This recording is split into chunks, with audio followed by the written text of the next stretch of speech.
আরে ললিপপ আমি অনেক মজা করে খাবো। ওরে মা আমার ললিপপটা তো পড়ে গেল। পুকুরেই তো পড়ে গেল।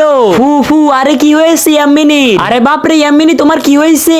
চিন্তা করিও না, আমি এক লাফে তোমার জন্য উদ্ধার করে নিয়ে আসবো। আরে এটা কি তোমার? আরে না, তাহলে আইফোনও না। তাহলে এটা কি তোমার? আরে না, আরে না এটাও আমার না। তাহলে ইয়ামিনের জন্য কোনটা? তাহলে এটা কি তোমার? আরে হ্যাঁ এটাই তো আমার। তাহলে লাইক করে দাও। আর এটা মজা না, ছি ছি ছি আমি খাবো না। কি ব্যাপার ইয়ামিন এটা খেলো না কেন? এটা তো সেই টেস্টি, তাহলে এটা খেতে খেতে আমি সাঁতার কাটি।